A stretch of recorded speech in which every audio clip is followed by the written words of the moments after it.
So, have you ever had a great idea but didn't know how to bring it to life? AI is changing that. And this session is going to take a look at how AI helps people from students, because we do have some students here, but into entrepreneurs and workers. Take ideas and turn them into real projects faster and easier. Our panelists here are going to help discuss the exciting ways that AI is unlocking innovation and lowering the barriers to creativity for everyone. So, our first question is going to be, how is AI helping people turn ideas into reality? Because we all have ideas that pop into our heads, but we don't know what to do with them.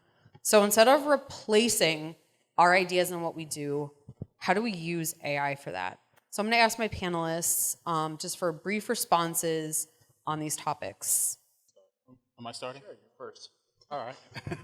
I'll start. All right. So as an entrepreneur, I do come up with a lot of these. I think the best way I can answer that, I come up with a lot of these ideas that make sense in my head.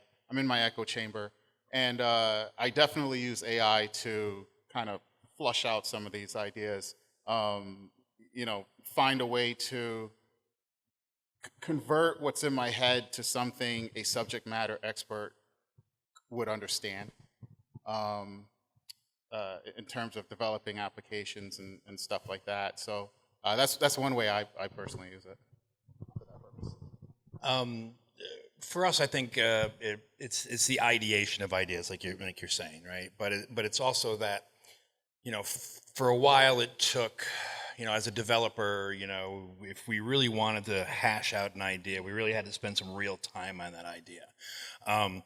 With the right prompting, the right context engineering, you can really flesh out a great idea in a week and understand that, propose it, push it to other people, and understand if that's even going to work for you at all. But not just that, it's that those ideas that you may think are silly, or like, I got a great idea, but nobody's going to buy into this idea.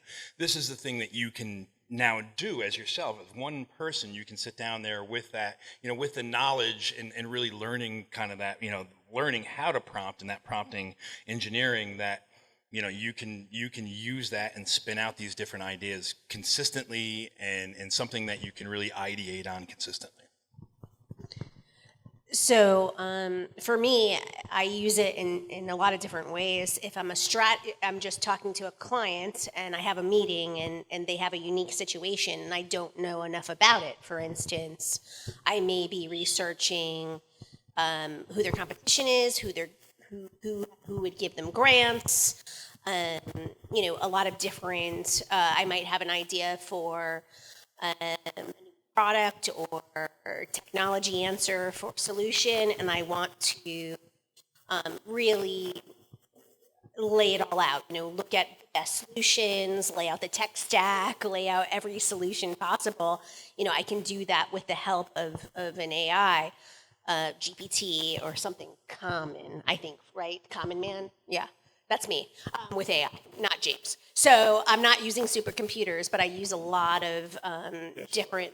Well, I'm not next to a supercomputer, I guess I should say. But I'll use it to different ways to ideate and bring solutions forward for a client. Other than that, it's like research, it's ideation, it's a lot of different solutions that it's kind of just a sounding board. I do make sure to tell my GPT not to be nice to me, to be rough, to be tough, because I think sometimes they're really too nice and they sometimes just tell you you're great. Yeah, and I'm not that great. So I know it, and I just make sure it's tough on me. But go on. No, so I mean, Yeah. my line about the supercomputer is every time you type anything into an AI, It's true. it is going out and it is using an extreme amount of power. That's true. That's absolutely true. And this is an issue I didn't go into today and won't, but feel free to come talk to me because I'll spiel on that one for an hour also.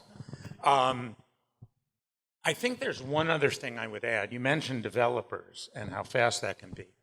Nowadays, and I'm having a huge fight with the computer science department faculty who I work with, to try to convince them it's not cheating to use ChatGPT.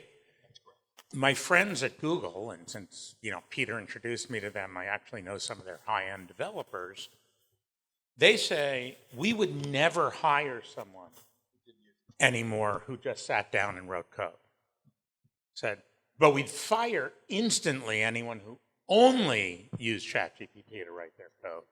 So I said, what we really need is to teach people computer programming ideas, computer thinking, and then use the AI. And then it becomes this incredible development.